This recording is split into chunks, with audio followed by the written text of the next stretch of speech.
Afternoon. I know it's been a while since I first got up and spoke to you folks, but I discussed with you civics, and I suggested that, given what one of the jurors had said, that they had learned a lot from their experience. I was right that this, I'm sure, is going to be a civics lesson that you're going to take with you for the rest of your lives. It's a civics lesson that an accusation is just that. Even if the government makes it, it's an accusation.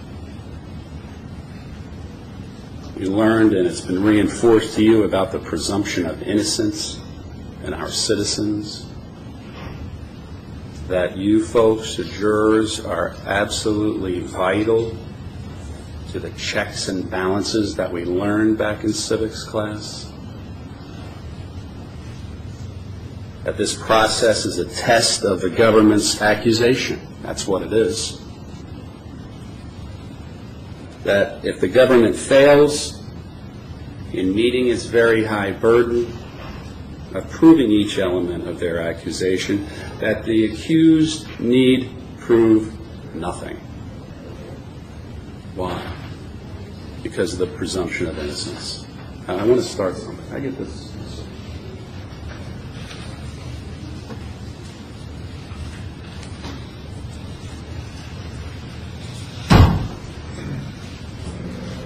I don't even know.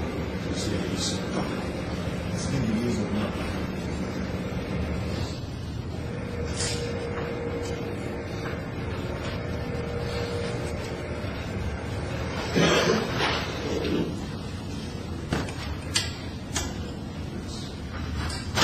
I want to do first things first, okay? And this is important stuff, okay? Miss Douglas was not standing on the top step at the time she got shot.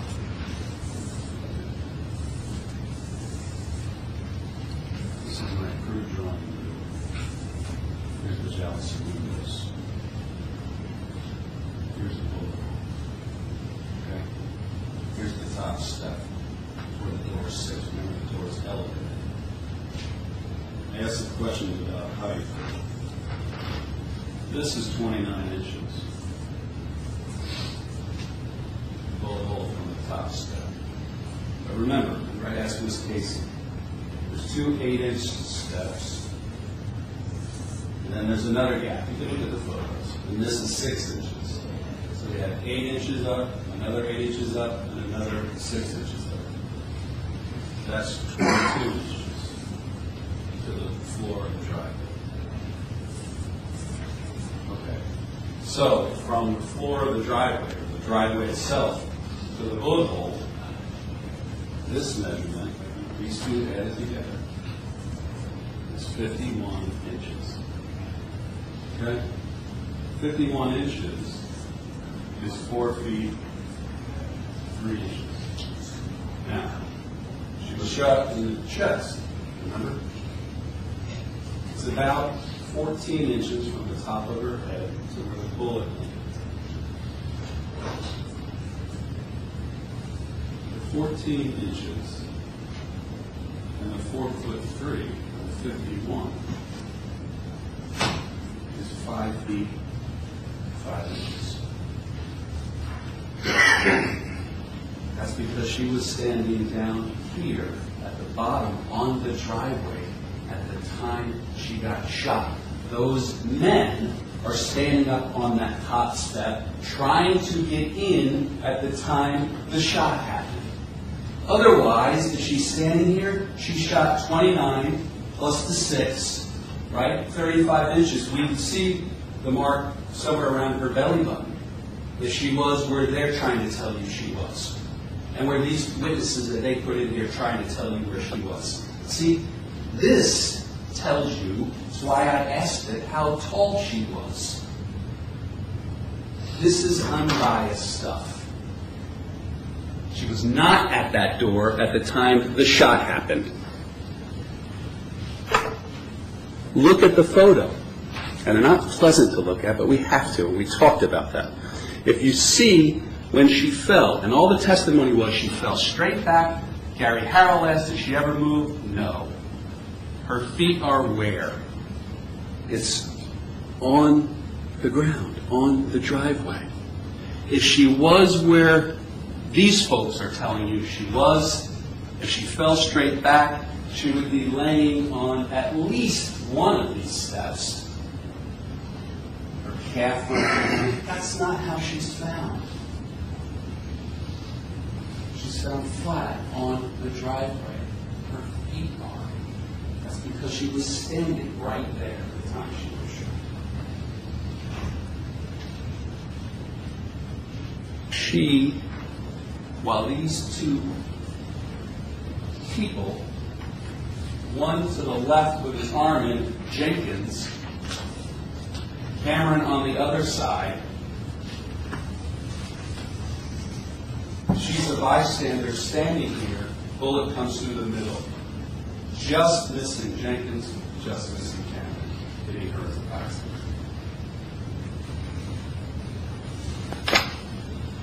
The physical evidence, that bullet hole, Mandy's height, the height of the steps,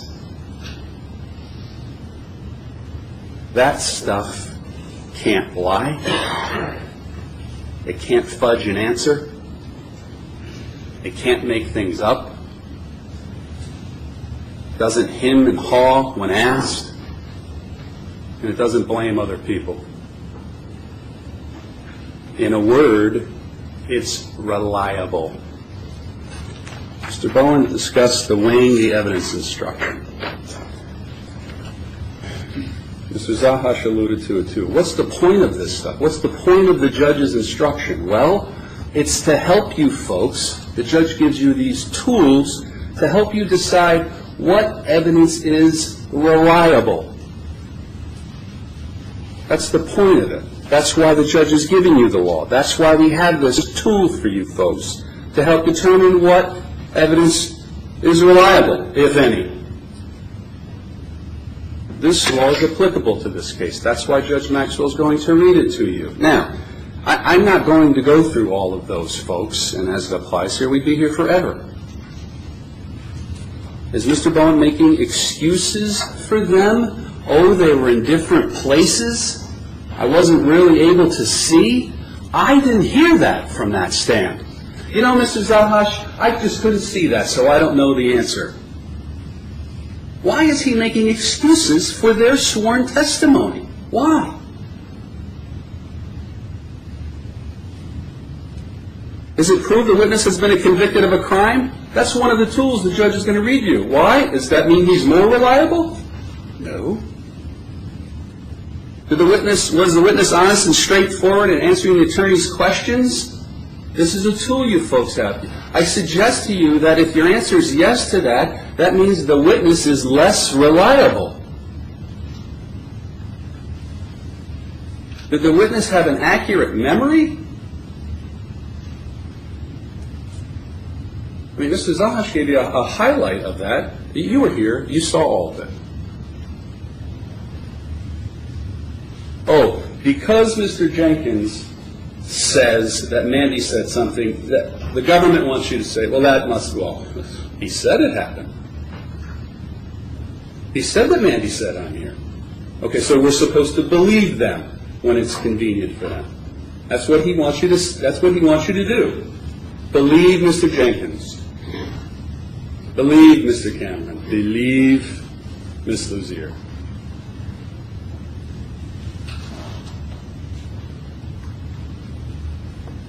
See, lies over time get exposed. The judge is going to tell you to use your common sense. I suggest to you that's a common sense approach to lies. It's tough to continue to lie accurately. See any difference between the officer's testimony and like Pearson and Petrosky and Anderson versus those folks? See a difference? Remember Anderson? I had asked him, it was his first night. He was taken over as duty sergeant. I asked him if he was paying attention to detail. Oh, yeah. It's his first night as acting sergeant. He put things in quotes to make sure he was accurate. Distraught, crying. Remember I asked him, wasn't Mr. Heisman repeating himself? Just sitting there shaking, repeating himself. I thought they were breaking in. I thought they were breaking in. Now you do the weighing the evidence test with those officers. They're going to pass with flying colors.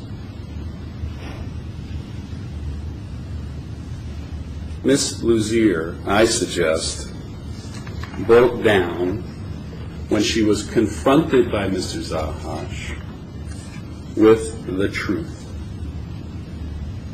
And you got to see her break down. See, the truth is, in this case, it hurts. That phrase, the truth hurts, it hurt Miss Luzier. It hurts because her bone-breaking, convicted felon boyfriend was breaking in to Mr. Heisman's home to try to get to him. We had to confront her with that truth before she would admit that truth. She didn't admit that truth when the government asked her questions.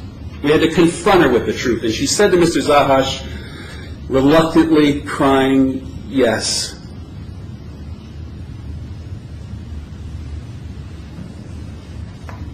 See, we are in a circuit criminal courtroom in the state of Florida. That's where we've been. This citizen, this Brevard County homeowner's life is on the line. These folks want to make him a convicted murderer. And they do so by giving you the likes of Mr. Jenkins and Miss Luzier and Mr. Cameron.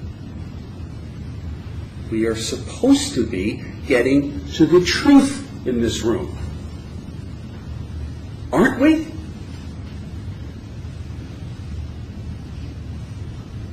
Why does Mr. Zahash have to confront her with the truth?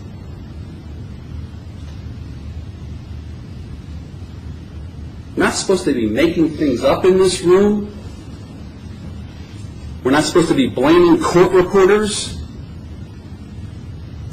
We're not supposed to be presenting some of the truth. See, the oath is when they stand over here to tell the whole truth and nothing but the truth, the whole truth. That's what this is supposed to be about.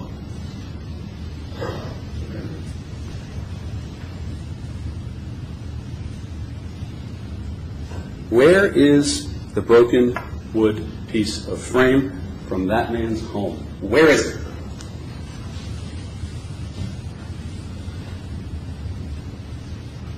The government sent out a crime scene expert out to the scene. She photographed it. She documented it. She collected it, preserved it, put it into evidence.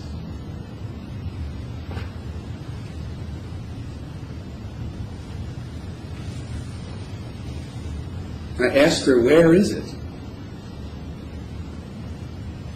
The government didn't give that to you. It's the single most piece of physical evidence of a burglary committed by Mr. Jenkins in this case. Why don't you have it? Whole truth?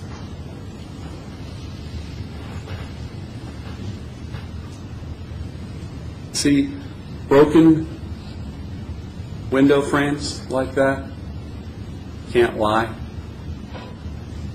can't fudge an answer, can't make things up, doesn't hem and haw when asked questions, doesn't blame others. You think the broken window frame is physical evidence of a burglary to Mr. Heisman's home? Does it corroborate Mr. Heisman's fears? Does it corroborate his 911 call? Does it corroborate his statements? It does. Now, what about this screen? See, the truth is the screen on Mr. Heisman's door was torn that night. That is a fact. The screen right above the broken piece of door frame that Miss Casey admitted was on the inside of his home.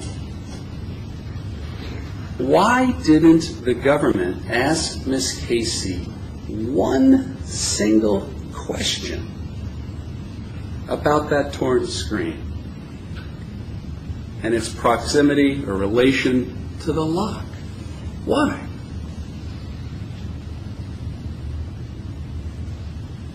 Ultra. Do you think it's a coincidence that the screen is torn right near where torn screens can't lie? You can't fudge an answer. Can't make things up. Corroboration of Mr. Heisman's fears. Corroboration of his 911 call.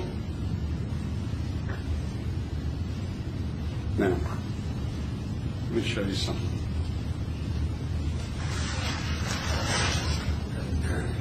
This is stage 33, right here.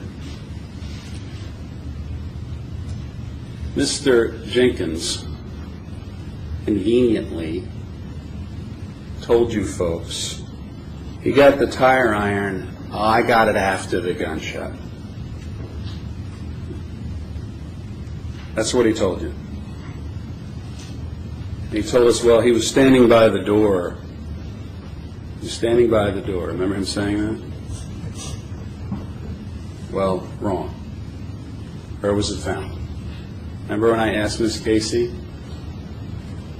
The door is here, there's a van, and it was found to the east. The van was between the door and this tool. Well, why was it found there? Because after the shot, Mr. Jenkins took cover behind that van,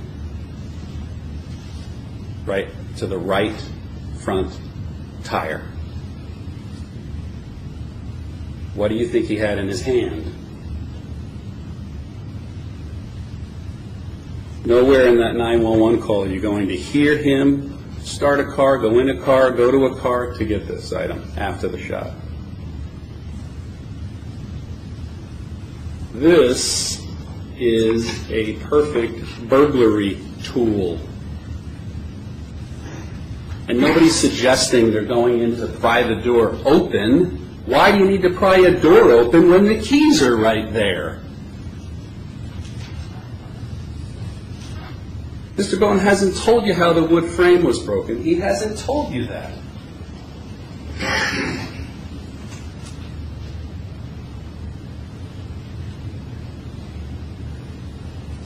Convicted felon admits having this in his hands. There's evidence of a burglary.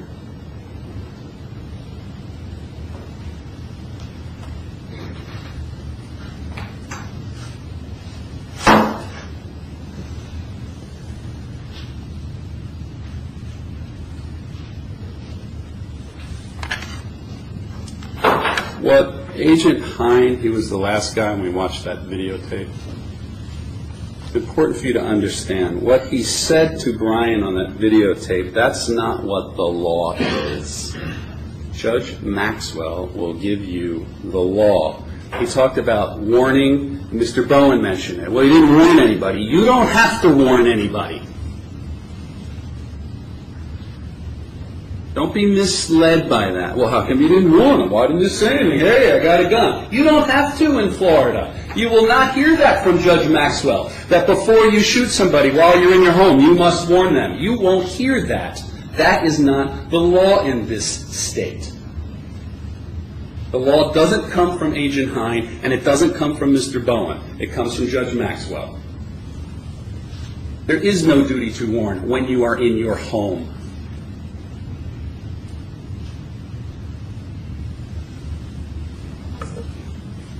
Judge Maxwell has decided all the laws that apply to this case. He's going to instruct you, as I discussed in voir dire, about justifiable and excusable homicide. Remember when I said that?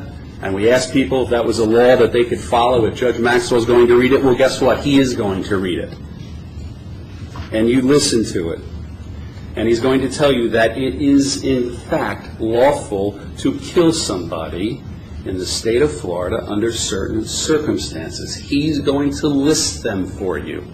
Listen for them. It is tailor-made for this case. One thing we need to talk about. There's a law in Florida that we call, and you'll see it and hear it, transferred intent. If the killing of a party was intended to be killed would, under all the circumstances, have been excusable or justifiable homicide of self-defense, then the unintended killing of a bystander is also excusable or justified.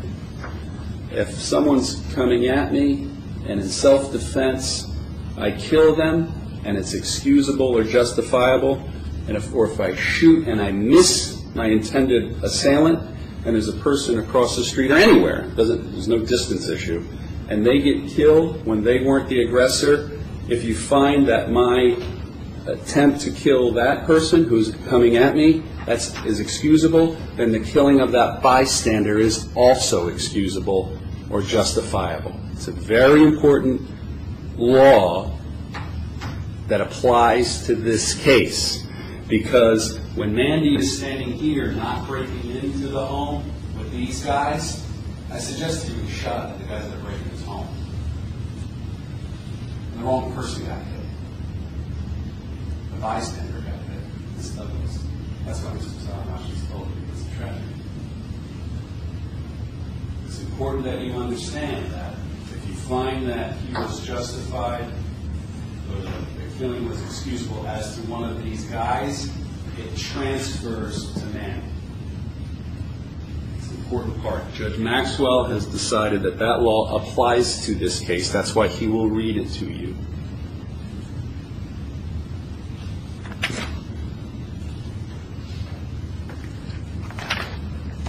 There's another law that he's going to read to you. And this is important. This is why in voir dire I talked about people coming from all over the country. And states have different laws regarding the ability to use deadly force. Here's the crux of this case. This is what the judge is going to read to you folks, because it is the law in the state of Florida. If the defendant, that's Mr. Heisman, was attacked in his own home or on his premises, he had no duty to retreat and had the lawful right to stand his ground and meet force with force, even to the extent of using force likely to cause death or great bodily harm if it was necessary to prevent death or great bodily harm to himself, or to prevent the commission of a burglary or an aggravated assault, and the judge will tell you what that is. By the way, breaking and entering is not the law here. We call it burglary. Okay? The entering with the intent to commit a crime therein. Judge Maxwell is going to read you that. That's what we're talking about. This is the state of the law in Florida. It's different if you're in your castle, in your home. It is a place of sanctity. It is a place, should be, of safety. And when someone violates it, gosh darn it, you have the right in this state to kill that person.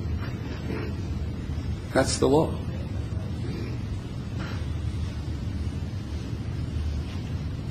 With this law, is it any wonder why the government didn't present you with the broken window frame? Think that's a coincidence? Or that I had to ask Ms. Casey about the screen?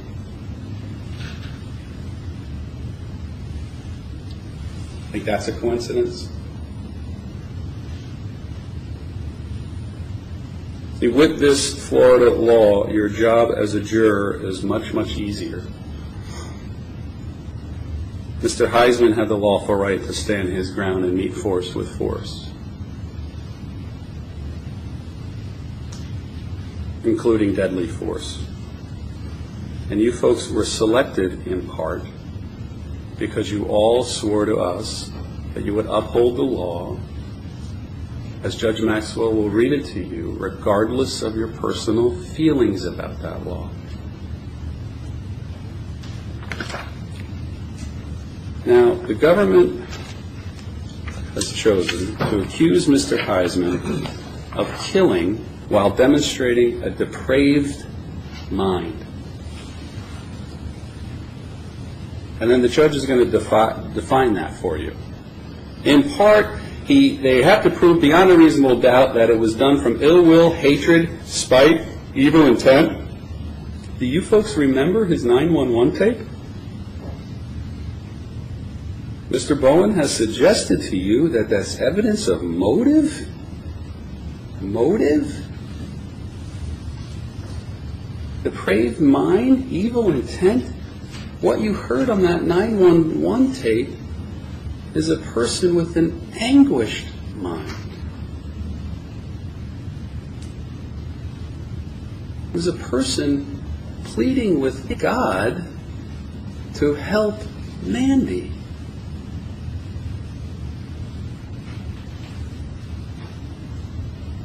Hatred and spite?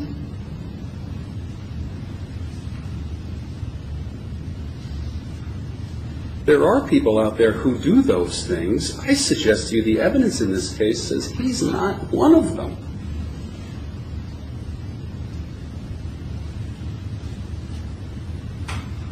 You hear a person so distraught with grief that he's crying, he's moaning, he's sobbing. He doesn't know he's being videotaped in there, the police station. He was doing that even when he was alone. When the police officers left.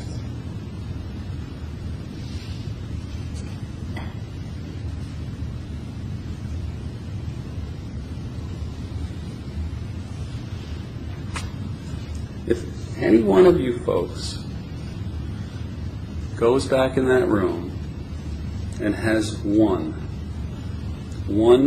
single doubt about the government's accusation, then you need to speak your piece back there. Remember, the government has to prove this case beyond or past A. The word beyond is a word that you're going to hear the judge say as to the government's burden of proof. That they have to prove its case beyond and to the exclusion of every reasonable doubt. That's what he's going to tell you. This presentation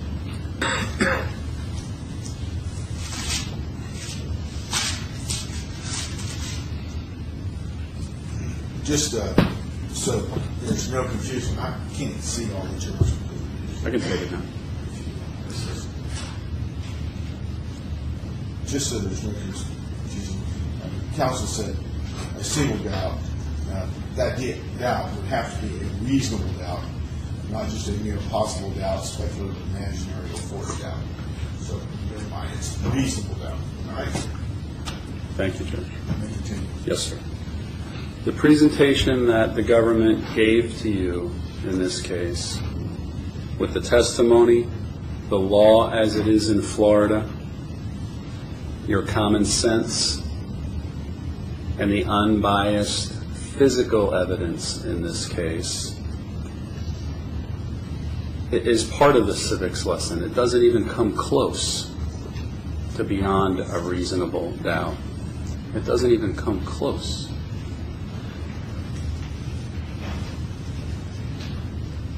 The judge is also going to tell you when he reads you the law where reasonable doubt may arise from. Listen for that. It may arise from the evidence itself, from a conflict in the evidence, or the lack of evidence. Listen for his instruction. All of his instructions are equally important. Reasonable doubt is obvious in this case. As a result, the judge will tell you, if you have a reasonable doubt, then you should find Mr. Heisman not guilty. The government's accusation has not been proved beyond a reasonable doubt. I thank you. On behalf of Mr. Heisman, I appreciate it. Thank you, Judge. Counsel, thank you.